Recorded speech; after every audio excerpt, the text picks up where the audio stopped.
In the summer of 1972, a journalist named Jean Heller opened an envelope.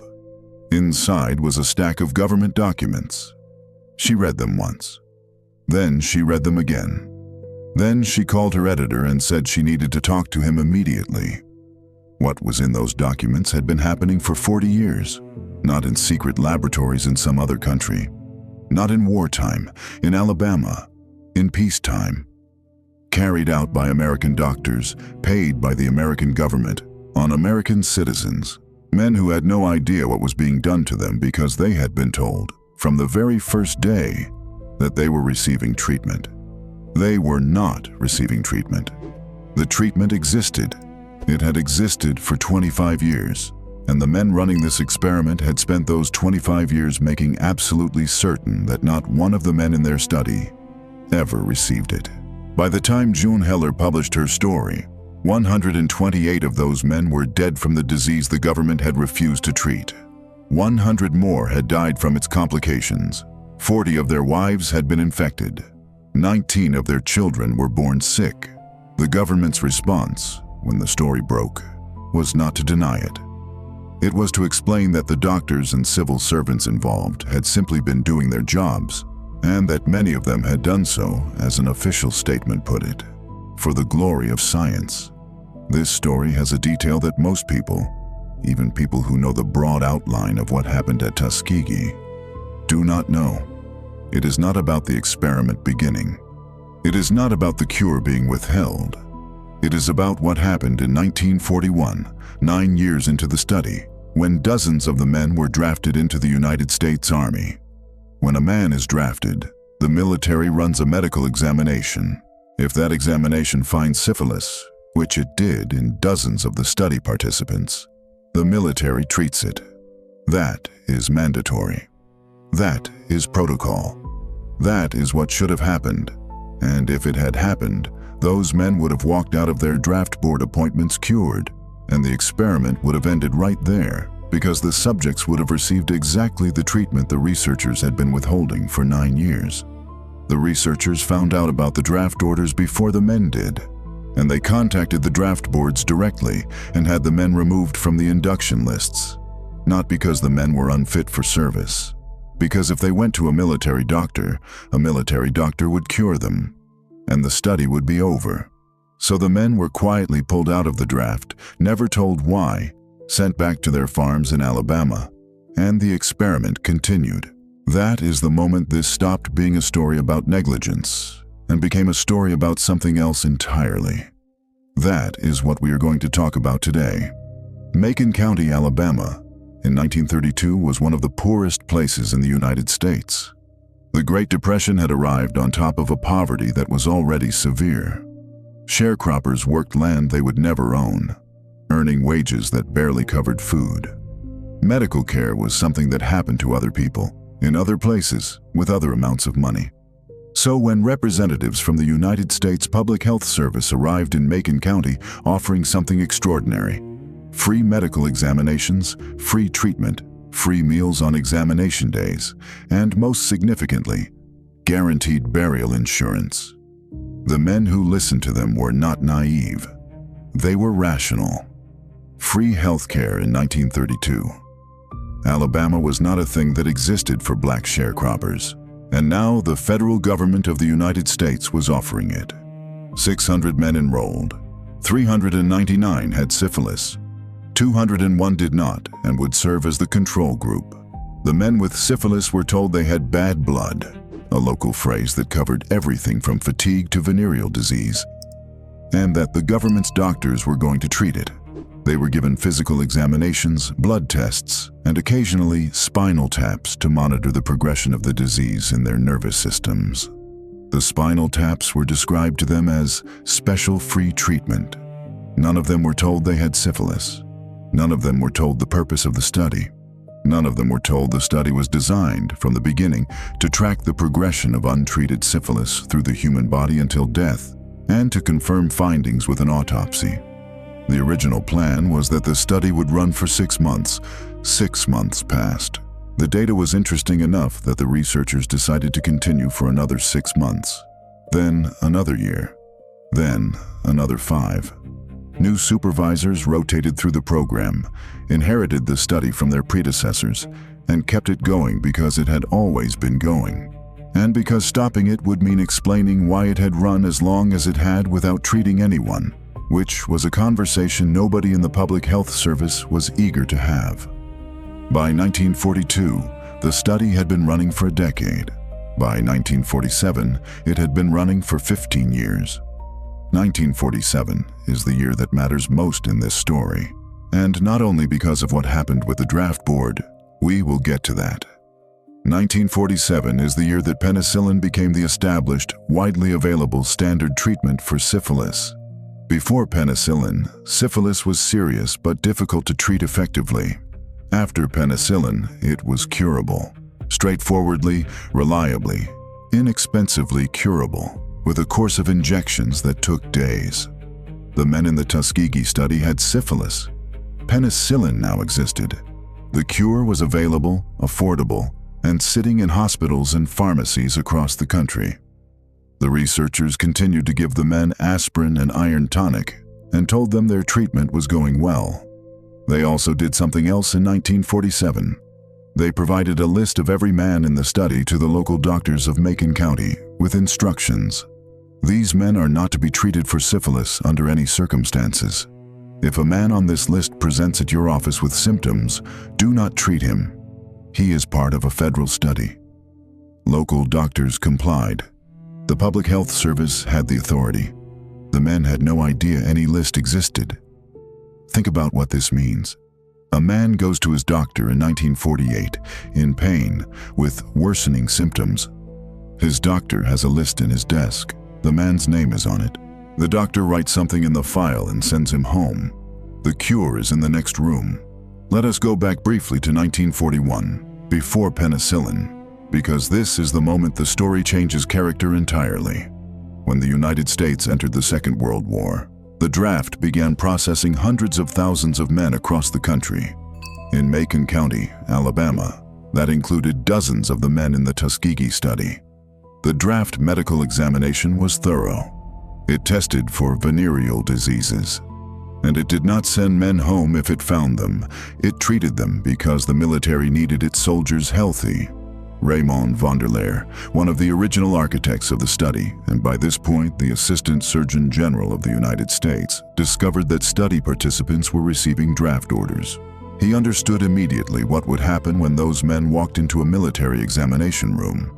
A doctor who owed nothing to the Tuskegee study would find the syphilis and treat it, because that was his job, and the study subjects would leave cured. Vanderleer contacted the draft boards directly. He provided the names of the men in the study. He requested that they be excluded from induction. The draft boards complied.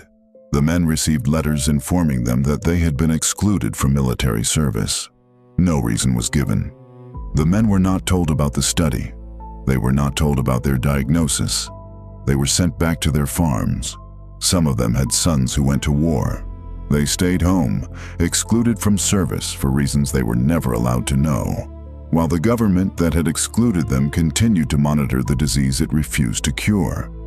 This was not passive observation anymore. To allow a disease to run unchecked is one thing.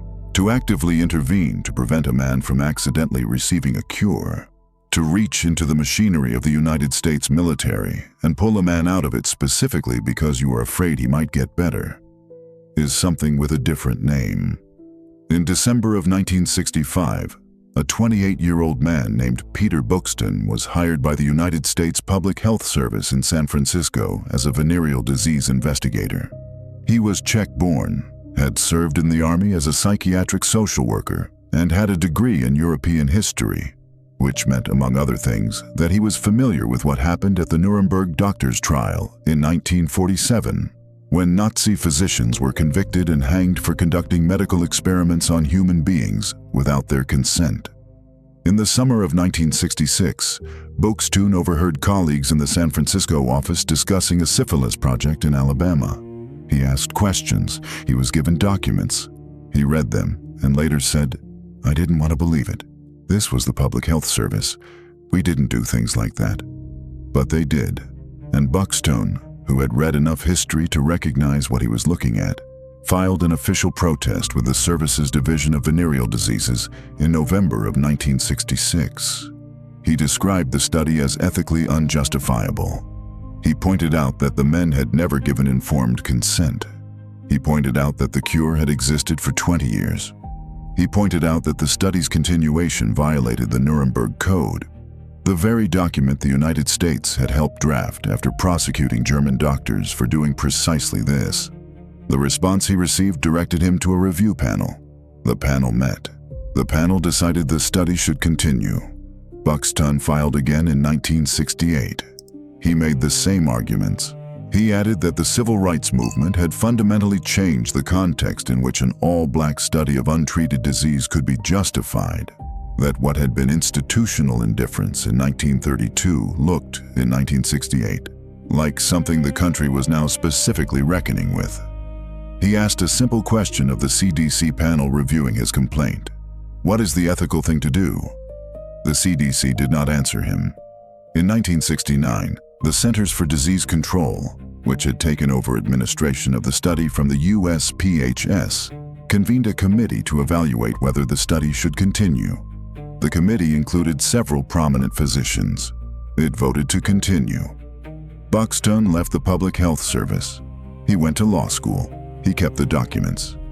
In 1972, 6 years after his first protest, and through a journalist friend who introduced him to Associated Press reporter Jean Heller, he handed over the files.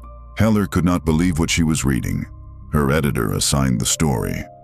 On July 25, 1972, it ran in the Washington Star.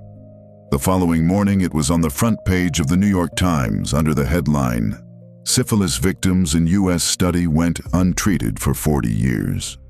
Senator Edward Kennedy described it as outrageous and intolerable. The Public Health Service issued a statement explaining that doctors and civil servants had simply been doing their jobs. Many of them, the statement added, for the glory of science. The study was shut down 4 months later, on November 16, 1972. By then, only 74 of the original participants were still alive. Here is the detail that sits at the center of this story and does not move. After the study was shut down, the surviving men were finally given penicillin. The doctors who administered it braced for complications. 40 years of untreated syphilis is an extreme case, and there was genuine medical uncertainty about what a course of penicillin would do to men in that condition. There were no complications. The penicillin worked. The men who received it responded to treatment without adverse effects, which means that at any point in the 25 years between the arrival of penicillin and the shutdown of the study, a doctor could have walked into Macon County, Alabama, administered a course of injections, and cured them. The disease that killed 128 of them, that infected 40 of their wives, that passed to 19 of their children at birth. That disease was curable every single year it was allowed to run. The class action lawsuit filed on behalf of the men and their families settled for $10 million, divided among the survivors, their infected wives, and the families of those who had died. It worked out to modest sums for individual catastrophic losses that no dollar amount could address. Attorney Fred Gray, who filed the suit, described it as the best outcome the legal system was capable of producing for a wrong the legal system had no real vocabulary for. In the years after the study, researchers documented a significant and lasting effect on medical trust in Black communities across the United States. Studies conducted decades later found that awareness of Tuskegee was directly correlated with lower rates of participation in medical trials and lower rates of engagement with the healthcare system among Black Americans. The men in the study had been told the government's doctors were there to help them. That particular lie had a very long half-life. On May 16, 1997, President Bill Clinton invited the surviving participants of the Tuskegee study to the White House. It had been 25 years since the story broke. It had been 65 years since the study began. 8 men came. The oldest was 94 years old. His name was Herman Shaw, and he had enrolled in the study in 1932 when he was a 27-year-old sharecropper who had been told the government's doctors were going to treat his bad blood.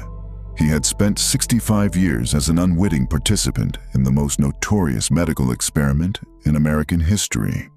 He sat in the White House and listened to the President of the United States describe what had been done to him as shameful and clearly racist, and offer the formal apology of the federal government. Herman Shaw then stood up and spoke. He said he was not bitter. He said he hoped the apology would prevent something like this from happening again. He said he believed the country was capable of doing better.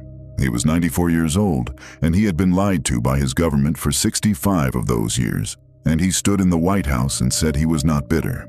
Peter Buxton, the man who had spent 6 years filing internal complaints that went nowhere before finally going to the press, was not invited to the White House ceremony. He was not mentioned in the president's remarks.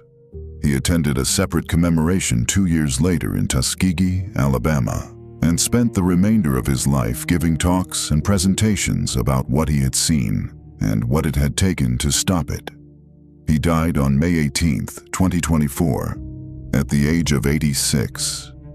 The Nuremberg Code, which Buxton had cited in his 1966 protest, states in its very first principle that the voluntary, informed consent of the human subject is absolutely essential to any medical experiment. The United States had helped write that code in 1947. The Tuskegee study had been running for 15 years at that point. It ran for 25 more. The men were told they were being treated. They were not being treated. The treatment existed. And the last thing this government did, before a journalist opened an envelope in 1972 and changed everything, was make sure those men never accidentally found out.